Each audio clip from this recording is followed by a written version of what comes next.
अस्सलाम वालेकुम नाजरीन, आप देख रहे हैं INN चैनल। मैं हूं शेख अहमद अली। इस आज की खास बात में हम देखेंगे कई अहम कौमी और बैनुल अक़वामी खबरें, मुल्क में बढ़ती हुई फ़िरका परस्ती और दीगर अवामी मसाइल पर मुख्तलिफ अपोजिशन जमातों के कायदीन बशमूल चीफ मिनिस्टर्स ने वज़ीर आज़म नरेंद्र मोदी को एक खुला मकतूब रवाना किया। मकतूब रवाना करने वाले 9 कायदीन में चीफ मिनिस्टर व सदर BRS चंद्रशेखर राव के अलावा आम आदमी पार्टी के कन्वीनर व chief minister Delhi Arvind Kejriwal, TMC की सदर व chief minister Mamata Banerjee, NCP के सदर शरद पवार, नेशनल कॉन्फ्रेंस के सरबराह फारूक अब्दुल्ला, शिवसेना के कायद उद्धव ठाकरे, चीफ मिनिस्टर पंजाब भगवंत मान, बिहार के deputy chief minister Tejashwi Yadav और उत्तर प्रदेश के साबिक चीफ मिनिस्टर अखिलेश यादव शामिल हैं। इन 9 कायदीन की दस्तखतों पर मुश्तमिल मकतूब वज़ीर आज़म को रवाना किया गया। इस मकतूब में उन कायदीन ने इल्ज़ाम लगाया कि ये मुल्क जमहूरियत से डिक्टेटरशिप की तरफ सफ़र कर रहा है। 2014 से बीजेपी दौरे हुकूमत में अपोजिशन जमातों को CBI, ED और दीगर तहकीकाती एजेंसियों के जरिए फर्जी मुकदमात में फंसाया जा रहा है। इन कायदीन ने कहा कि मरकजी तहकीकाती एजेंसियों का गलत इस्तेमाल किया जा रहा है। बीजेपी दौरे हुकूमत में CBI और ED ने जो मुकदमा दर्ज किए हैं उनमें अक्सरियत अपोजिशन के कायदीन की है।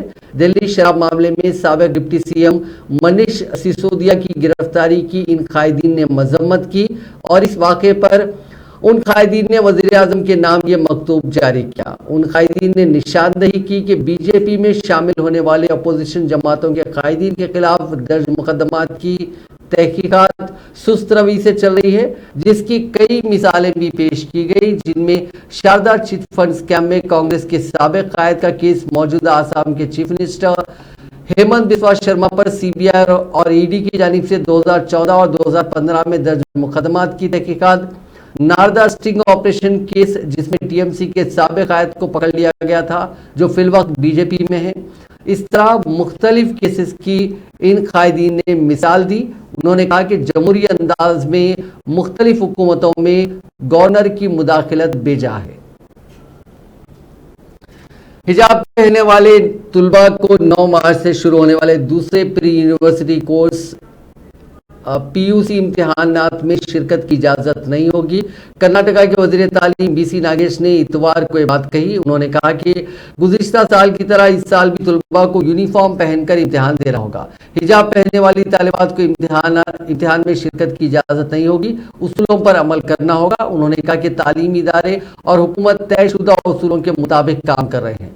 वज़ीर ने मज़ीद कहा कि हिजाब पर पाबंदी के बाद इम्तिहानात में शिरकत करने वाले मुस्लिम तालिबात की तादाद में बेहतरी आई है, ताहम उन्होंने अपने दावों को साबित करने के लिए कोई सही तादाद नहीं बताई। उन्होंने कहा कि हमारे आदाद और शुमार बताते हैं कि हिजाब पर पाबंदी के बाद इम्तिहानात में शिरकत करने वाली मुस्लिम लड़कियों की तादाद और उनके इंदराज के तनासुब में इजाफा हुआ। ख्याल रहे कि कर्नाटका के कॉलेज में हिजाब पहनने पर तनाज़े के बाद अदालत ने तालीमी इदारों में हिजाब पर पाबंदी लगा दी थी। दरिया असरा सुप्रीम कोर्ट ने जुमे को कर्नाटक के सरकारी इदारों को तुलबा को हिजाब पहनकर इम्तिहानात में शिरकत की इजाज़त देने के लिए अर्जियों पर फौरी समाअत से इनकार कर दिया। अदालत ने कहा कि वो कर्नाटका के सरकारी स्कूलों में हिजाब पहनकर हाजिर होने की इजाज़त मांगने वाली मुस्लिम तालिबात की दरख्वास्त की समाअत के लिए 3 जजों की बेंच तश्कील देगी। Chief justice DY Chandrachud, justice PS Narasimha और जस्टिस JP पारदीवाला की बेंच ने कहा कि एक बेंच तश्कील दी जाएगी। मुस्लिम तालिबात की तरफ से पेश होने वाले वकील ने दलील दी कि मुस्लिम लड़कियों का एक और तालीमी साल बर्बाद होने के दहाने पर है, क्योंकि सरकारी स्कूलों में इम्तिहानात हो रहे हैं जहां हिजाब पहनने की इजाज़त नहीं है।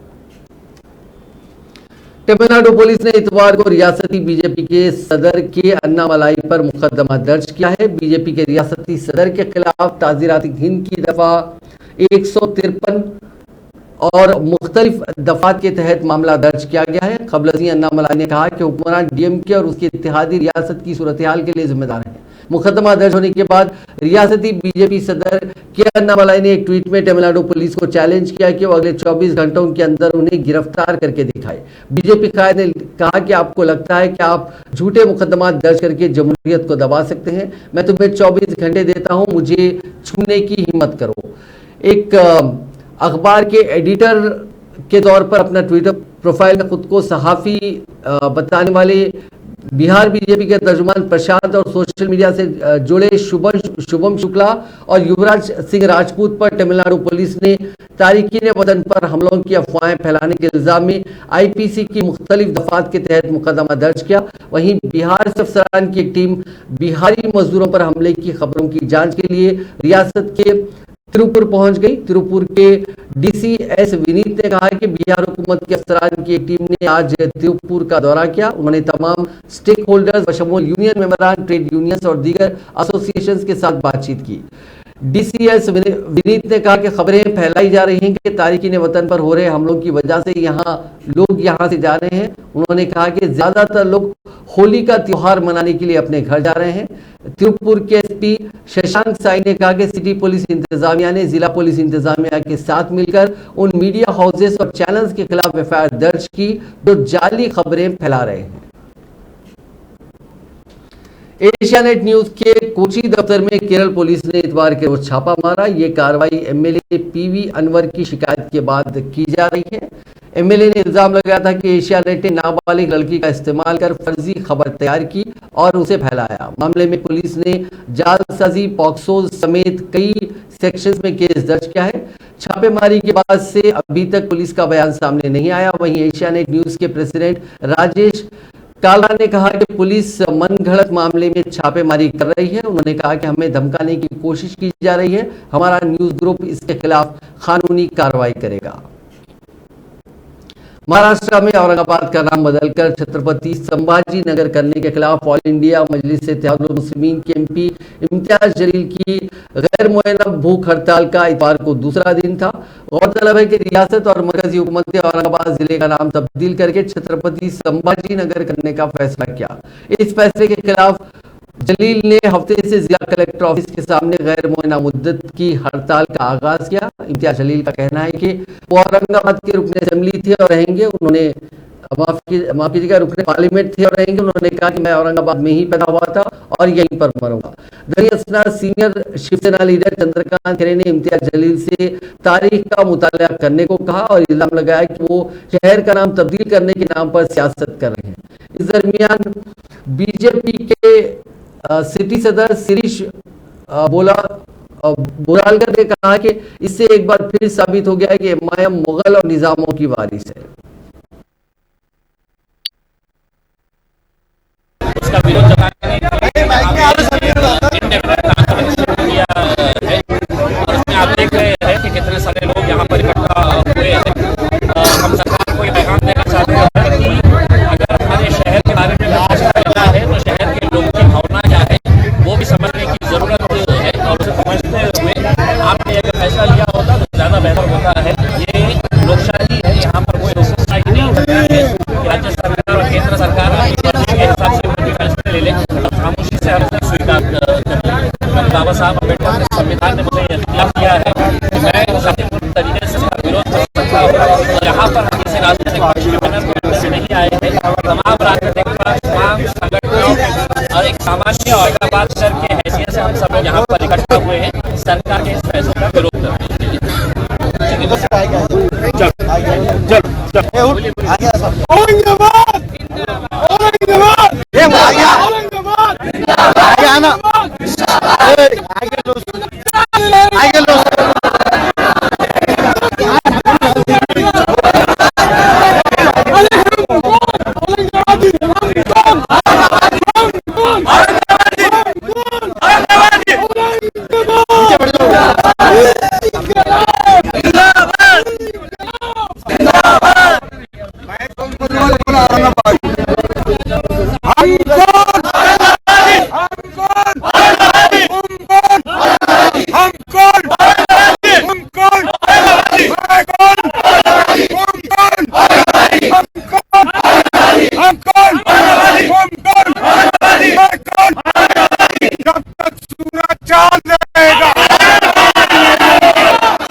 जिंदाबाद जिंदाबाद जिंदाबाद जिंदाबाद जिंदाबाद जिंदाबाद तानाशाही नहीं चलेगी, तानाशाही तानाशाही नहीं चलेगी, नहीं चलेगी, नहीं चलेगी, तानाशाही नहीं चलेगी, नहीं चलेगी, नहीं चलेगी, जिंदाबाद जिंदाबाद। दिल्ली पुलिस ने मशरकी दिल्ली के शास्त्री पार्क में वाक़ एक सरकारी स्कूल के मैनेजमेंट कमेटी के कन्वीनर के खिलाफ दिल्ली के साबिक नायब वज़ीर आला मनीष सिसोदिया की हिमायत में फ्लेक्स बैनर लगाने के इल्जाम में एफआईआर दर्ज की है। पुलिस ने एक शहरी दिवाकर पांडे की शिकायत की बुनियाद पर Delhi defacement of public property act के तहत एफआईआर दर्ज की है। शिकायत में कहा गया कि स्कूल की गेट पर कुछ डेस्क लगाए गए और दाखिली दरवाजे पर सिसोदिया की हिमायत में एक फ्लेक्स बैनर लगाया गया। ऐसा करके स्कूल की जायदाद का गलत इस्तेमाल किया गया और तुलबा को प्रोपेगेंडा के लिए इस्तेमाल किया गया। दरअसल सोशल मीडिया पर एक मुबैना वीडियो वायरल हो रहा है जिसमें कुछ कारकुन तुलबा से सिसोदिया के हक में लिखने को कह रहे हैं। बीजेपी एमपी मनोज तिवारी ने इस वीडियो के बारे में ट्वीट किया और कहा कि ये हमारे नोटिस में है और हमने पहले ही पुलिस में शिकायत दर्ज कराई। इस पूरे मामले को लेकर आम आदमी पार्टी ने अपना रुख साफ किया और कहा कि इस पोस्टर से आम आदमी पार्टी का कोई लेना देना नहीं है। इसके अलावा आम आदमी पार्टी की लीडर आतिशी ने एक बार फिर कहा कि मरकजी हुकूमत सीबीआई का गलत इस्तेमाल करते हुए सिसोदिया को गलत केस में फंसा रही है। पिछले एक साल से भारतीय जनता पार्टी की केंद्र सरकार की दो सबसे बड़ी एजेंसियां CBI central bureau of investigation और ईडी एनफोर्समेंट डायरेक्टोरेट तथा कथित एक्साइज पॉलिसी स्कैम को इन्वेस्टिगेट कर रहा है। पिछले एक साल में इन दोनों एजेंसियों के मिलाकर 500 से ज्यादा अफसर इस केस को इन्वेस्टिगेट कर रहे हैं। 10,000 पन्ने से ज्यादा की चार्जशीट सीबीआई और ईडी द्वारा दाखिल हो चुकी है। 50 घंटों से ज्यादा की रेड मनीष सिसोदिया जी के घर पर, उनके ऑफिस पर, उनके लॉकर पर, उनके पैतृक गांव पर हो चुकी है। हजारों घंटों की इन्वेस्टिगेशन, 500 अफसरों का पूरा समय, 50 घंटे से ज्यादा की मनीष सिसोदिया जी पर रेड, लेकिन इस सब के बावजूद अभी तक 1 रुपए का भ्रष्टाचार भी वो मनीष सिसोदिया जी पर साबित नहीं कर पाए हैं। जब सीबीआई ने एक चार्जशीट फाइल करी उसमें मनीष सिसोदिया जी का नाम नहीं आया तो कहा गया कि जी अगली चार्जशीट में आएगा।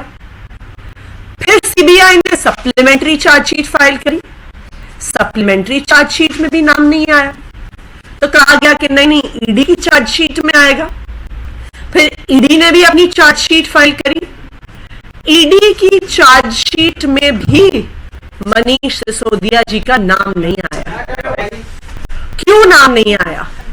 नाम इसलिए नहीं आया क्योंकि 1 रुपए के भ्रष्टाचार का सबूत सीबीआई के पास नहीं है, ईडी के पास नहीं। लेकिन फिर भी अपने राजनीतिक आकाओं को खुश करने के लिए सीबीआई द्वारा मनीष सिसोदिया जी को अरेस्ट किया गया। किसी सबूत के आधार पर नहीं अरेस्ट किया गया, किसी डॉक्यूमेंट्री एविडेंस के आधार पर नहीं अरेस्ट किया गया, एक झूठे नॉन कोऑपरेशन को आधार बनाकर उनको अरेस्ट किया गया।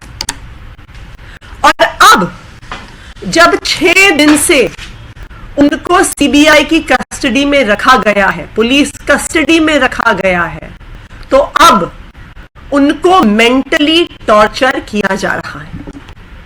उनको मेंटली टॉर्चर किया जा रहा है, उन पर दबाव बनाया जा रहा है कि वो एक झूठा कन्फेशन साइन करें, कि वो एक कबूलनामा साइन करें।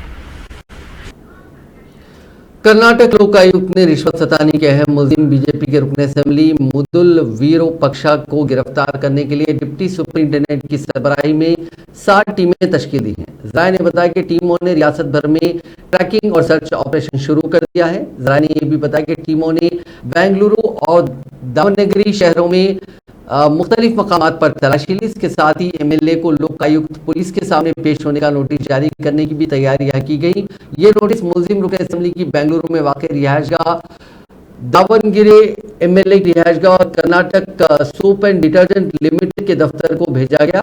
एमएलए वीरोपक्षा के एसडीएल के सदर थे। इस वाक़े के बाद उन्होंने ओहदे से इस्तीफा दे दिया। लोकायुक्त के अफसरान एमएलए के बेटे प्रशांत मुदल की रिहायशगाह पर 6 करोड़ रुपए और एक प्राइवेट दफ्तर में 2 करोड़ रुपए से ज्यादा रकम की भी तहकीकात कर रहे हैं। एमएलए के बेटे प्रशांत मुदल को मुबैना तौर पर केएसडीएल के लिए खाम माल की खरीदारी के लिए टेंडर देने के लिए अपने वालिद की जानिब से 40 लाख रुपए नकद कबूल करते हुए रंगे हाथों पकड़ा गया। प्रशांत मुदल को गिरफ्तार कर लिया गया और फिलहाल अदालती हिरासत में है। इसके बाद हुक्काम ने रिहायशगाहों और दफातर से 8 करोड़ रुपए जब्त कर लिए हैं। इस पेशरफ को हुक्मरान बीजेपी हुकूमत के लिए एक शदीद झटके के तौर पर देखा जा रहा है। इंडियन नेवी ने अरब सागर में अपने जहाज से ब्रह्मोस का कामयाब तजुर्बा किया। डीआरडीओ की जानिब से डिजाइन किए गए बूस्टर के साथ ब्रह्मोस मिसाइल ने अरेबियन सी में टारगेट पर ठीक हमला किया। मिसाइल का टेस्ट कोलकाता के बैटलशिप से किया गया। मिसाइल में स्वदेशी सामान बढ़ाने पर ब्रह्मोस एरोस्पेस लगातार काम कर रहा है। इंडियन एयरफोर्स ने दिसंबर 2022 में बे ऑफ बंगाल में ब्रह्मोस एयर लॉन्च मिसाइल का कामयाब तजुर्बा किया था। ये 400 किलोमीटर तक के टारगेट को निशाना बना सकती है। जम्मू कश्मीर और उत्तराखंड में इतवार के रोज जलजले का झटका महसूस किया गया। उत्तराखंड में रात 1:15 बजे और जम्मू कश्मीर में सुबह 6:57 पर जलजले के झटके महसूस किए गए। उत्तराखंड में जलजले की शिद्दत रिचर स्केल पर 2.5 रही। इसका मरकज उत्तरकाशी से 5 किलोमीटर नॉर्थ ईस्ट में था। वहां एक के बाद एक 3 बार झटके महसूस किए गए। कश्मीर में श्रीनगर से 38 किलोमीटर नॉर्थ में शुमाल में सुबह आए जलजले की शिद्दत 3.9 रही। इसका मरकज जमीन से 10 किलोमीटर नीचे था। दोनों ही जगहों पर आए जलजले से किसी तरह के नुकसान की कोई खबर नहीं है। रिपोर्ट्स के मुताबिक 1 महीने के अंदर उत्तराखंड में 6 बार जलजले के झटके आ चुके हैं। हालांकि इतवार को आए जलजले से उन घरों में दरारें बढ़ने का इम्कान है जो पहले से ही कमजोर हो चुके हैं। कांग्रेस के साबिक सदर और रुकन पार्लियामेंट राहुल गांधी ने वजीर आजम नरेंद्र मोदी पर हमला किया। उन्होंने बीजेपी के हिंदुस्तान को बदनाम करने वाले बयानात पर भी जवाबी हमला किया। उन्होंने कहा कि मोदी ने खुद कहा है कि पिछले 60-70 सालों में मुल्क में कुछ नहीं हुआ। उन्होंने ये कहकर हर हिंदुस्तानी और उनके दादा दादी की तौहीन की है कि हिंदुस्तान ने एक दौर खो दिया है और उन्होंने ये सब कुछ गैर मुल्की सरजमीन पर ही कहा। वाज़ेह रहे कि राहुल गांधी लंदन में इंडियन जर्नलिस्ट एसोसिएशन के प्रोग्राम में बीजेपी के उन इल्जामात का जवाब दे रहे थे जिस पर उन पर हिंदुस्तान को बदनाम करने का इल्जाम लगाया गया। You asked why we did the yatra, what was the idea behind the yatra? The idea behind the yatra was an expression of voice, right? And there is suppression of voice across the country. Suppression of voice, example is the BBC, but BBC is just one element of it, right? You found out, well, the BBC has found out about it now, but it's been going on in India for the last 9 years, right? Non-stop. Everybody knows that. Journalists are intimidated, they're attacked, they're threatened, and the journalists who toe the line of the government are rewarded. Right? So it's a part of a pattern, and I wouldn't expect anything different. If the BBC stops writing against the government, everything will go back to normal. All the cases will disappear, everything will go back to normal. Right? So this is the new idea of India. The BJP wants India to be. Karnataka के कोरटगिरी assembly हलके में कांग्रेस सदर मल्लिकार्जुन खड़गे ने आज एक जलसे से खिताब किया। खड़गे ने वजीर आजम नरेंद्र मोदी को निशाना बनाते हुए कहा कि मोदी जी, करप्शन तो आपके नीचे ही है। कर्नाटका में आप 40% कमीशन की सरकार की छतरी के नीचे ही तो खड़े हैं। ಅಂತ ಕಡೆ ಆಕಾಶ ಮೇಲೆ ಹಾರತಕ್ಕಂಥ ರಾಕೆಟ್ ತಯಾರು ಮಾಡೋ ಕೆಲಸನೂ ನಾವು ಮಾಡ್ತೀವಿ. ಇವತ್ತು ಎಲ್ಲೇ ಹೋಗಲಿ ಅವರು ಎಲ್ಲ ನೋಡ್ತಾರೆ. ವಿಜ್ಞಾನದ ನಮ್ದು ಕೆಲಸ, ಸೈನ್ಸ್ ಅಂಡ್ ಟೆಕ್ನಾಲಜಿ ನಮ್ಮ ಕೆಲಸ, ಕಾಲೇಜುಗಳು ನಾವು ಮಾಡಿತ್ತು, ಹೈಸ್ಕೂಲ್, ಸ್ಕೂಲ್, ಪ್ರೈಮರಿ ಸ್ಕೂಲ್ ಈ ದೇಶದಲ್ಲಿ स्वातंत्र। कांग्रेस का डॉली शर्मा ने हाथरस मामले को लेकर बीजेपी हुकूमत पर शदीद तनकीद की। आज कांग्रेस के हेडक्वार्टर्स पर एक प्रेस कॉन्फ्रेंस में खिताब करते हुए डॉली शर्मा ने कहा कि हाथरस कांड में यूपी हुकूमत और पुलिस इंतजामिया का रवैया सबने देखा। सबूतों को छिपाना, सीबीआई की चार्जशीट में गैंगरेप, मर्डर कहना और अधूरे सबूतों को कोर्ट में पेश करना, ये बीजेपी के बोलने और करने के फर्क को दिखाता है। उन्होंने कहा कि बीजेपी वाले बात बेटी बचाने की करते हैं, लेकिन ये बलात्कारियों को बचाते हैं। करते हुए मैं आपका ध्यान हाथरस पर केंद्रित करना चाहूंगी। हाथरस के उस मामले पर केंद्रित करना चाहूंगी जहां आपने देखा होगा कि एक दलित बेटी के साथ किस तरीके से अत्याचार हुआ, उसका रेप किया गया, फिर उसकी निर्मम हत्या कर दी गई। और वहां उत्तर प्रदेश प्रशासन ने, डीएम ने क्या भूमिका निभाई, शुरू से ही आपने देखा होगा। उस परिवार के घर को छावनी बना दिया गया। वहां कोई विपक्ष का नेता, उसको इजाजत नहीं थी कि वो जाए उस परिवार से मिले। हमारे नेता राहुल गांधी जी और हमारी उत्तर प्रदेश की प्रभारी महासचिव श्रीमती प्रियंका गांधी जी लगातार उस परिवार से मिलने का प्रयास करते रहे और उन्होंने कहा जोर देकर कि हम तब तक वापस नहीं जाएंगे जब तक हमें उस परिवार से मिलने नहीं दिया जाएगा। और ये सत्य है। ये आप सब ने देखा कि हमारे पत्रकार भाई बहनों को भी कितनी मुशक्कत, कितनी मुश्किलें आई उस परिवार के पास तक जाने में। जिस तरीके से उस परिवार के घर को छावनी में तब्दील कर दिया गया, वहां पर वायर्स बाहर लगा दिए गए और परिवार से जो मिलने जाता था व्यक्ति, उनके आईडीज लिए जाते थे, उनका ये देखा जाता था कि कौन व्यक्ति है। और अंधेरे भारतीय किसान यूनियन के कौमी तर्जुमान राकेश टिकैत ने कहा कि 10 साल पुराने ट्रैक्टरों पर पाबंदी लगाने के मामले पर किसानों को अब एक और बड़े एहतजाज के लिए तैयार रहना होगा। टिकैत ने जाट महाकुंभ से आज खिताब किया। उन्होंने कहा कि अब एक बार फिर किसानों को एक बड़ी तहरीक शुरू करनी होगी और इसके लिए तैयारी करना होगा, क्योंकि हुकूमत की पॉलिसी 10 साल पुराने ट्रैक्टरों को बंद करने की आ गई है। राजाराम जी ये प्योर बच्चे हैं बिल्कुल, जिनके 10 साल पुराने ट्रैक्टर है, ये सारे वे बच्चे हुए हैं। अब और तो जाली, कुछ भीड़ तो जाली। देखो यहाँ पे आज से 25 जो 28-30 साल पहले यहाँ पे मीटिंग हुई थी, जब आरक्षण की मीटिंग हुई तो उस मीटिंग में भी हम यहाँ पे आए थे। और आज यहाँ पे फिर 23 साल बाद में फिर यहाँ पे आने का मौका मिला आप लोगों के बीच में। राजस्थान के लोग क्रांतिकारी है, क्रांतिकारी थे और क्रांतिकारी रहेंगे। एक आंदोलन देश में फिर चालू करना पड़ेगा, उसके लिए भी तैयारी रखना, क्योंकि 10 साल पुराना ट्रैक्टर किसानों का बंद होगा। ये पॉलिसी सरकारों की आगे है, ये पॉलिसी आगे है कि 10 साल में कौन किसान है जो ट्रैक्टर बदल देगा? कोई नहीं बदल सकता।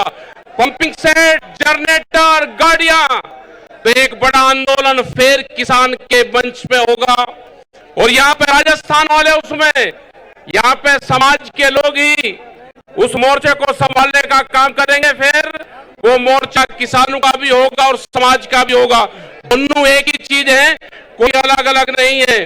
क्योंकि सरकारें कोई भी हो, वो स्टेट की सरकारें हो, या वो सेंटर की गवर्नमेंट हो, हम किसी पार्टी के खिलाफ नहीं हैं। पार्टी के लोग हमारे बीच में आते हैं, लेकिन अगर सरकारों की गलत पॉलिसी होगी तो फिर आंदोलन होगा, एमएसपी का होगा, हमारी फसलें बिकने का होगा, मोटे अनाज का होगा। अगर मोटे अनाज की भी बात करते हैं तो मोटे अनाज की एमएसपी गारंटी कार्ड। परवाज में एक बार फिर एक मुसाफिर का दूसरे मुसाफिर पर पेशाब करने का वाकया सामने आया। रिपोर्ट के मुताबिक ये वाकया न्यूयॉर्क से नई दिल्ली आने वाले अमेरिकन एयरलाइंस की परवाज में पेश आया। तैयारी ने जुमे की रात 9:16 पर न्यूयॉर्क से उड़ान भरी थी और यह हफ्ते की रात 10:12 पर दिल्ली के इंदिरा गांधी बैनुल अक़वामी हवाई अड्डे पर उतरा। मुलिम अमेरिकन यूनिवर्सिटी का तालिब इल्म है और वो हालत नशा में था। इस वाक़े के बाद मुश्तैल साथी मुसाफिर ने अमले से इस वाक़े की शिकायत की। रिपोर्ट के मुताबिक मुतासिरा मुसाफिर पुलिस को मामले की रिपोर्ट नहीं करना चाहता था क्योंकि मुलिम तालिब इल्म ने माफ़ी मांग ली थी और शिकायत करने से मुलिम तालिब इल्म का करियर खतरे में पड़ सकता था। इस मामले में आईजीआई एयरपोर्ट के डीसीपी का बयान आया। उन्होंने कहा कि न्यूयॉर्क से दिल्ली आने वाली परवाज में एक मुसाफिर के दूसरे पर पेशाब करने की शिकायत मौसूल हुई। मुलिम की शिनाख्त आरिया वोहरा के तौर पर हुई है। वो अमेरिका में ज़ेरे तालीम है। मामले में कानूनी कार्रवाई की जा रही है।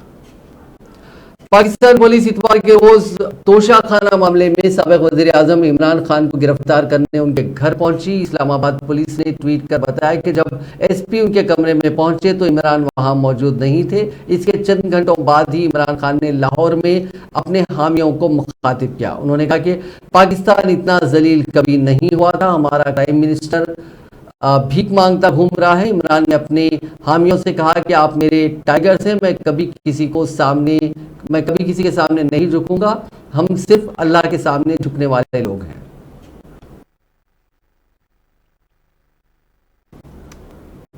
केनिया में हफ्ते की शाम 6:20 पर इलेक्ट्रिसिटी सिस्टम डिस्टरबेंस की वजह से पूरे मुल्क में एक साथ ब्लैकआउट हो गया। केनिया पावर इलेक्ट्रिसिटी डिस्ट्रीब्यूटर ने बताया कि हम कम से कम वक्त में हालात को बहाल करने के लिए काम कर रहे हैं। बता दें कि केनिया पावर मुल्क का वाहिद इलेक्ट्रिसिटी डिस्ट्रीब्यूटर कंपनी है। बांग्लादेश के शहर चिटागोंग के करीब केशवपुर में ऑक्सीजन प्लांट में धमाका हुआ, जिसके नतीजे में 6 अफराद हलाक और 30 से ज्यादा अफराद जख्मी हो गए। धमाके की वजह से प्लांट के अतराफ अकनाफ के इलाके में कसीब धुएं के बादल छा गए। इत्तला मिलने पर पुलिस और फायर ब्रिगेड ने मौके पर पहुंचकर इमदादी कार्रवाइयां शुरू की। मकामी लोगों ने इंकशाफ किया कि धमाके से ऑक्सीजन प्लांट के करीब की इमारतें मुतासिर हुई हैं। धमाके की वजूहात का फौरी पता नहीं चल सका। सऊदी अरब की हर यूनिवर्सिटी में अब योगा क्लासेस शुरू होंगी। इसके लिए स्पेशल सिलेबस भी तैयार कर लिया गया है। सऊदी हुकूमत इसके लिए पहले ही कमेटी बना चुकी थी। ये कमेटी पहले ही काफ़ी एक्टिव है, लेकिन अब इसका दायरा बढ़ाया जा रहा है। सऊदी हुकूमत ने कुछ महीने पहले कहा था कि योगा से माइंड और बॉडी का बैलेंस बेहतर किया जा सकता है और इसीलिए इसे स्कूल और यूनिवर्सिटीज़ के सिलेबस में शामिल किया जाएगा। सऊदी अरब की वेबसाइट द नेशनल ने सऊदी योगा कमेटी के प्रेसिडेंट नौफ अल मिरवई के हवाले से बताया कि अब मुल्क की तमाम यूनिवर्सिटीज में योगा क्लासेस चलेंगी। नौफ के मुताबिक इस बारे में सऊदी योगा कमेटी और सऊदी स्पोर्ट्स फेडरेशन और मिनिस्ट्री ऑफ एजुकेशन के साथ एग्रीमेंट साइन किया जा चुका है। इसका मकसद ये है कि मुस्तकबिल में सभी यूनिवर्सिटीज को योगा से जोड़ा जाएगा। चीन की पार्लियामेंट नेशनल पीपुल्स कांग्रेस ने इतवार के रोज अपनी सालाना मीटिंग की शुरुआत कर दी है।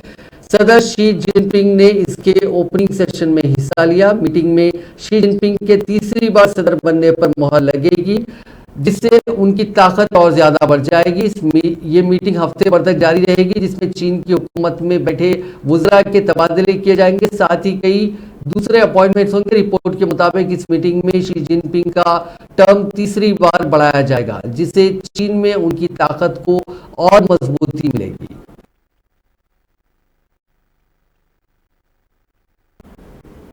अमेरिका के साबिक सदर और रिपब्लिकन पार्टी के कायद डोनाल्ड ट्रंप ने दावा किया कि अगर वो फिर से इख्तियार में वापस आते हैं तो रूस यूक्रेन जंग को एक दिन में बंद करवा देंगे। इस दौरान ट्रंप रिपब्लिकन पार्टी के एक प्रोग्राम में बोल रहे थे। उन्होंने ये भी कहा कि वो जंग खत्म कर तीसरी आलमी जंग को होने से रोक सकते हैं। दरअसल ट्रंप फिर से रिपब्लिकन पार्टी की तरफ से अमेरिकी सदर के इंतखाब के लिए अपनी उम्मीदवारी पेश कर चुके हैं। वो जगह जगह जाकर अपना एजेंडा बता रहे हैं। नाज़रीन, आज की खास बात में बस इतना ही। आपसे कल मुलाकात होगी नई खबरों के साथ। आप देखते रहिए INN चैनल।